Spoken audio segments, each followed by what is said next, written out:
آپ کی باڈی کو پراپر کام کرنے کے لیے آپ کی کڈنیز کا ہیلدی ہونا بہت ضروری ہے۔ آج کل لوگ بڑی تیزی سے گردوں کی بیماریوں کا شکار ہوتے جا رہے ہیں۔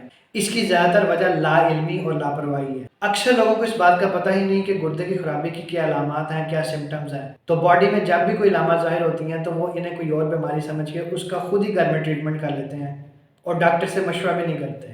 آپ کے گردے جسم میں بہت سے اہم کام انجام دیتے ہیں، جن میں سے سب سے ٹاپ پرائیورٹی آپ کے خون کو فلٹر کرنا ہے۔ یہ آپ کے خون میں موجود امپورٹنٹ چیزیں جیسے کہ گلوکوز ہے، پروٹین ہے، اسے دوبارہ جذب کر لیتے ہیں، اور جو فاسد مادے ہیں جیسے کہ یوریا ہے، کریٹینن ہے وغیرہ وغیرہ، انہیں یہ باہر نکال دیتے ہیں۔ آپ کے گردے سینسر کا کام بھی کرتے ہیں۔ یہ خود بخود ڈیٹیکٹ کر لیتے ہیں کہ جسم میں کس چیز کی کمی اور کس چیز کی زیادتی ہے۔ مثلا اگر آپ کے جسم میں پانی کی کمی ہوگی ہے تو گردے پیشاب کم بنائیں گے۔ اگر آپ نے زیادہ پانی پی لیا ہے یا نمکین چیزوں کا استعمال کر لیا تو آپ کے گردے اضافی مقدار کو خود ہی ڈیٹیکٹ کر کے اسے پیشاب کے ذریعے جسم سے نکال دیں گے۔ اس کے علاوہ گردے کچھ ہارمونز بھی بناتے ہیں جو کہ باڈی کے لیے بہت ضروری ہیں، اور یہ آپ کے گردے ہی ہیں جو کہ آپ کی باڈی میں موجود وٹامن ڈی کو ان ایکٹیو سے ایکٹیو فارم میں لے کر آتے ہیں۔ اسی طرح گردے آپ کی باڈی کی تیزابیت یعنی کہ پی ایچ مینٹین کرتے ہیں۔ ان سارے کاموں میں جو گردے کا سب سے اہم فنکشن ہے وہ ہے آپ کی باڈی سے کریٹینن کو خارج کرنا۔ کریٹینن خون میں موجود ایک فاسد مادہ ہے جو کہ آپ کی مسل ایکٹیویٹی سے آتا ہے۔ اس کو جسم سے خارج کرنا بہت ضروری ہے، اس لیے جب بھی گردے کی بیماری یا خرابی کا ذکر آتا ہے تو کریٹینن ٹیسٹ لیا جاتا ہے۔ نارملی جو گردوں کی ہیلتھ چیک کرنے کے لیے ٹیسٹ ہے وہ جی ایف آر ہے۔ جب آپ لیبارٹری میں اپنا سیرم کریٹینن ٹیسٹ کروانے جاتے ہیں تو وہ ساتھ ہی جی ایف آر بھی کر دیتے ہیں۔ اگر آپ کا جی ایف آر 100 سے 120 کے درمیان آیا ہے تو اس کا مطلب ہے کہ آپ کے گردے بہت اچھا پرفارم کر رہے ہیں۔ گردوں کو خراب ہونا سٹارٹ ہونے سے لے کے بہت زیادہ خراب ہونے تک کچھ وقت درکار ہوتا ہے۔ اس وقت کو آسانی سے سمجھنے کے لیے ڈاکٹروں نے اسے 5 سٹیجز میں تقسیم کیا ہے، جن کے ذریعے پتہ لگایا جا سکتا ہے کہ آپ کے گردے اس وقت کتنا فنکشن کر رہے ہیں یا ان میں کتنا ڈیمیج ہو چکا ہے۔ ان مختلف سٹیجز میں جو علامات ظاہر ہوتی ہیں ان کی کیفیت پرسن ٹو پرسن ویری کرتی ہے۔ جیسا کہ میں نے پہلے بتایا ہے کہ نارمل جی ایف آر 100 سے 120 کی رینج میں ہوتا ہے۔ گردوں کی خرابی کی جو پہلی سٹیج ہے اس میں آپ کا جی ایف آر 90 پر آ جاتا ہے، جبکہ سٹیج 2 میں آپ کا جی ایف آر فردر لو ہوتا ہوا 60 سے 89 کے راؤنڈ اباؤٹ آ جاتا ہے۔ سٹیج 1 کو تو آپ کچھ لوگوں کے لیے نارمل بھی کہہ سکتے ہیں۔ سٹیج 2 میں تھوڑا بہت پرہیز کر لیں کھانے کا اور اپنی لائف سٹائل چینج کریں تو یہ ریورس ہو جاتا ہے۔ اصل پرابلم سٹیج 3 سے شروع ہوتی ہے۔ ہسپتالوں میں جو گردوں کے مریض جاتے ہیں ان میں سے اکثریت سٹیج 3 کے پیشنٹس کی ہوتی ہے۔ اگر اس سٹیج میں آ کر بھی آپ اپنا پراپر ٹریٹمنٹ کروا لیں، پراپر کیئر کریں تو تھوڑے بہت چانسز ہیں کہ یہ سٹیج جو ہے یہ ریورس ہو جائے۔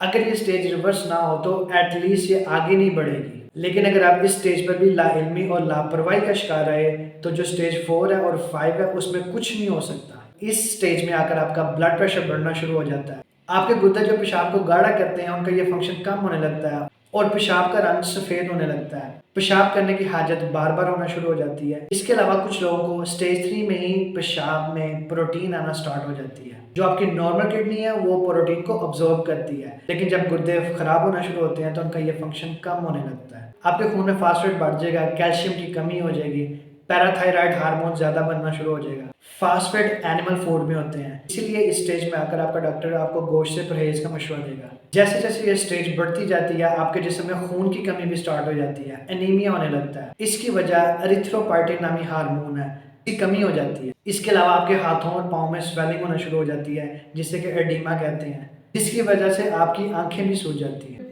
کیونکہ آپ کی باڈی سے پروٹین لاس ہو رہی ہوتی ہے اس لیے مسل ویک ہونے لگتے ہیں، جس کی وجہ سے آپ کو کمر کا درد رہنے لگتا ہے۔ اس کے بعد سٹیج 4 آتی ہے جس میں حالات اور خراب ہو جاتے ہیں۔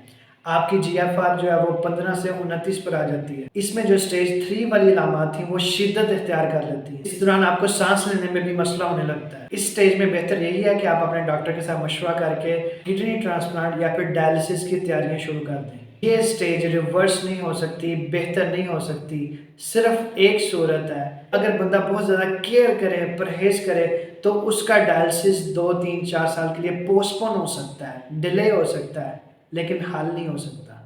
اس کے بعد سٹیج 5 آتی ہے، یہ آخری سٹیج ہے۔ اس میں آپ کا جی ایف آر 15 سے بھی گر جاتا ہے اور یہ بہت گندی سٹیج، کیونکہ آپ کے پھیپھڑوں میں پانی بھر جاتا ہے اس لیے سانس لینے میں بہت زیادہ مسئلہ آتا ہے۔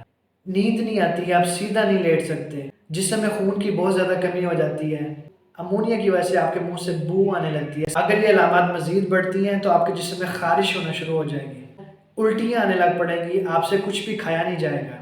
جسم میں کیلشیم کی کمی کی وجہ سے شدید کریمپس پڑنے لگتے ہیں، بہت درد ہوتی ہے، خاص طور پہ کمر میں تو انتہائی زیادہ درد رہنے لگتا ہے۔ اس لیے بہت ضروری ہے کہ آپ اپنے گردوں کا خاص خیال رکھیں۔ گردوں کی خرابی کی کوئی بھی علامت جو میں نے اوپر بتائی ہے ان میں سے کوئی ظاہر ہونے لگتی ہے تو فوراً جا کے اپنا سیرم کریٹینن اور GFR ٹیسٹ کروائیں۔ اسے اگنور بالکل نہ کریں۔ اگر آپ کی سٹیج 2 ہے تو پرہیز شروع کر دیں۔ اگر آپ شوگر کے مریض ہیں تو اپنے شوگر کو پلیز پلیز پلیز کنٹرول کریں۔ اگر آپ کو بلڈ پریشر رہتا ہے تو اسے بھی مینٹین کریں، کیونکہ گردوں کے فیل ہونے کی دوسری بڑی وجہ آپ کی شوگر ہے اور تیسری سب سے بڑی وجہ بلڈ پریشر کا ہائی ہونا ہے۔ امید ہے یہ ویڈیو آپ کے لیے انفارمیٹیو ہوگی۔ پلیز اسے شیئر بھی کریں، اس پر عمل بھی کریں، اپنے گردوں کا خیال رکھیں۔ ملتے ہیں اگلی ویڈیو میں۔ اللہ حافظ۔